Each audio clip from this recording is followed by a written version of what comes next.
No guts, no glory. Pursuers of any great goal can tell you that. In the human psyche, from the moment a newborn baby emerges into the light of day, he or she has a desire for magic. We are told this is an early fetish that fades away as the experience of the world sets in, as maturity evolves, as practical reality is better understood. In most areas of psychology, sensible adjustment to practical reality is a great prize to be won by the patient. It marks the passage from child to adult. It is hailed as a therapeutic triumph. In truth, the desire for magic never goes away, and the longer it is buried, the greater the price a person pays. A vaccine against a disease can mask the visible signs of that disease, but under the surface, the immune system may be carrying on a low-level chronic war against toxic elements of the vaccine, and the effects of the war can manifest in odd forms. So it is with the inoculation of reality aimed at suppressing magic. One of the byproducts of the reality shot is depression. The person feels cut off from the very feeling and urge he once considered a hallmark of life. Therefore, chronic sadness. And of course one can explain that sadness in a variety of ways, none of which gets to the heart of the matter. It is assumed that so-called primitive cultures played magic front and center because they couldn't do better. They couldn't formulate a true and rational religion with a church and monks and collection plate and a European choir and an array of pedophiles. They couldn't fathom what real science was. Their impulse for magic had to be defamed and reduced and discredited. Why? Obviously because the Westerners who were poking through ancient cultures like demented professors had already discredited magic in themselves. They had put it on a dusty shelf in a room in a cellar beyond the reach of their own memory. But they couldn't leave it alone. They had to keep worrying it, scratching it, and so they journeyed thousands of miles to find it somewhere else. And then they scoffed at it and tried to crush it. And we wonder why, under the banner of organized religion, there has been so much killing. At a deep level, the adherents know they've sold their souls, and they're depressed, angry, resentful, remorseful, and they want to assuage and expiate their guilt through violence. But the urge for magic is forever. And yet the charade goes on. While paying homage and lip service to ordinary practical reality, seasoned with a bit of fairy tale organized religion, people actually want to change reality. They want to reveal their latent paranormal power. They want to get outside reality. They want to create realities that, by conventional standards, are deemed impossible. And they want to find and use their own magic. In our modern culture, we're taught that everything is learned as a system. That, you could say, is the underlying assumption of education. It has far-reaching consequences. It leads to the systemizing of the mind. The mind is shaped to accommodate this premise. If I want to know something, I have to learn it. Somebody has to teach it to me.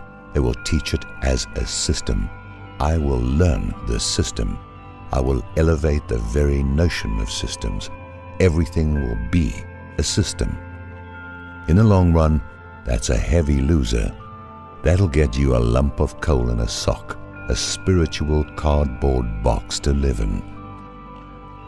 As I reconstruct the legend of Merlin, one of my favorite guys, I put him in my sights as the one who taught himself magic by abandoning all systems. That was his genius. Don't misunderstand. He didn't turn himself into a blithering idiot. He just stepped outside systems. He went down roads based on his own naked desire to make magic. To modern man, this makes no sense. The intellectual enrolls at Harvard. He studies anthropology for 6 years. He flies to a jungle in South America. He digs up remnants of a lost culture. He infers they performed arcane ceremonies 6 times a week.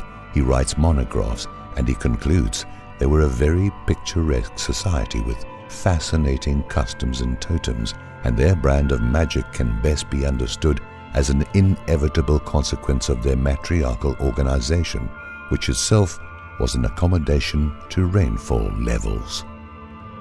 The anthropologist takes 2 Paxil and goes off to teach a class on the meaning of ancient eyebrow trimming in Tierra del Fuego. The rocket of real magic is still on the launching pad. It's waiting. Systems are wonderful things. They produce results. They take us into technological triumphs. They help us become more rational. But when they are overdone, when the mind itself becomes shaped like a system, it reaches a dead end. Then the mind works against the unquenchable desire for magic. Then society is organized as a tighter and tighter system. It turns into a madhouse. And then people say, maybe machines can actually think and choose and decide. Maybe machines are alive. What would happen if we grafted computers onto our brains? It might be wonderful. People move in the direction after their own minds have been shaped, like putty, into systems. They don't see much difference between themselves and machines. When you have a world run by 1,000,000 machine systems, you encounter horrific problems. One of those problems stems from the fact that each system gets things a little bit wrong. Each system is skewed to one side just a little bit. And when you add up all these wrong little bits, you get a real threat to basic survival. The whole ship of civilization is tilting dangerously in the water. Far worse than that, the deep desire for magic in every individual is squashed. That's the real problem. So the first order of business is the restoration of imagination, from which all magic flows. Imagination is sitting right there, always ready to go, waiting. Imagination is saying, the mind has been shaped into a system. I can undo that. I can literate the mind and make it into an adventurous vessel. I can provide untold amounts of new energy. Life is waiting for imagination to revolutionize it down to its core. Since imagination is a wild card that technocrats can't absorb in their systems, they pretend it a faculty produced by the actions of atoms in the brain. They pretend it is a delusion that can be explained by demonstrating, for example, that a machine can turn out paintings or poems. You see, we don't need humans to make art. Computers can do just as well. Imagination isn't mysterious at all. Technocracy and transhumanism flow from the concept that the human being is just another machine, and any machine can be made to operate more efficiently. Of course, that operation must conform to overriding objectives that define what efficiency is geared for. Objectives like acceptance, surrender, group integration. The result? Society is organized to eliminate all outliers and rebels. And many people believe that the system called civilization will give them security, protection, hence the willingness to go along with the surveillance state. Well, I don't commit crimes, so I'm okay. The system won't punish me. It'll guard me against all those other people. Meanwhile, imagination waits. It never vanishes. It stands by just in case an individual decides to live a life that overflows with creative power. If my work has any organized precedent, it is ancient Tibet, where 1,500 years ago, before the priests took over with their interminable spiritual baggage of ritual, practitioners engaged in exercises that engaged imagination to the hilt.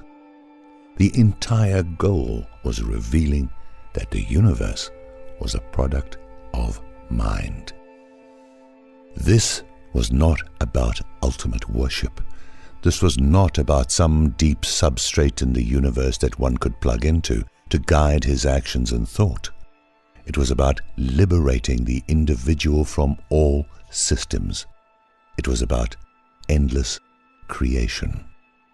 The first teachers of this way came from India, where they had been pushed out of the academies of orthodox religious instruction. They were rebels. They had offloaded the metaphysical labyrinths of control. They were, in a sense, artists of reality. They were brilliant riverboat gamblers, and in Tibet, for a time, they found a home. They found students who, as now, were tired of the preaching designed to make humans into sophisticated mind machines. These people wanted more.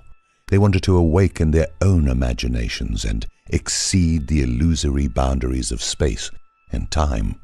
They wanted magic. Despite every cynical ploy, that desire is still alive.